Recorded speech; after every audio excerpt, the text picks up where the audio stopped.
Utumfo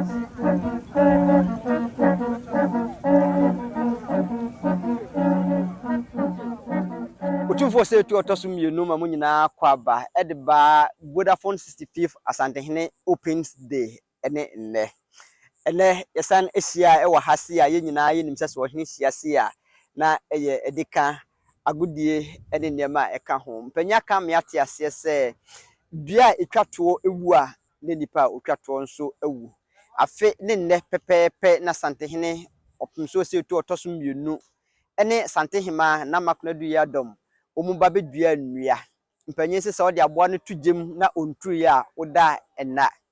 enne ene afe pepepe a ohene bedua nnua eno nti no ohene anye anibia naso na emom oba ebehwe nnua a odua ye no se de eko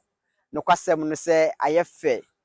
twedi ampototobo nsuba se yadam kwame ene santiman adini ye wato nsupa aguso eno nti ohene se de odisi ho afida no ayefede a ene na afia Ghana nyina de si ani so se yedua nnua foforo de abo ye nchirima ho ban no ohene ebesan adua foforo enne ohene ene ne ba ebedua nnua ne bi ohene beye we nyina no obo apro ehwe nnua afia twa mu no odua ye owie se de ohene yenim se ohene ene gina gudie ho no ohene de golf bo eka ho abusuya mpanya kam yate ase se opese obotete ho ban a ofi ase nne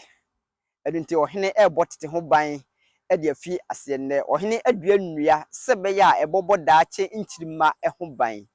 enno ane edi fi ha se ebrew aha eye de Asante Empire aha eye titi obi kire abusuya maka jo se ne me bekoso bia fa Asantehene ho bia no ye de bebrew yen ane ye de ohene niema oye eko abonten ema amanfo esua efri ye nchen aha ana nimde ene tumi nyina wo ebanye se de so na beti hu dwom no eya na ne ho na Asantehene na se na so de oka nyina ne se Vodafone Ghana mode asimoni so se afi bia wo bebo ohene chidom na wodi dwuma ti se yes ohene ka ne se odamase ebru odamase a ensa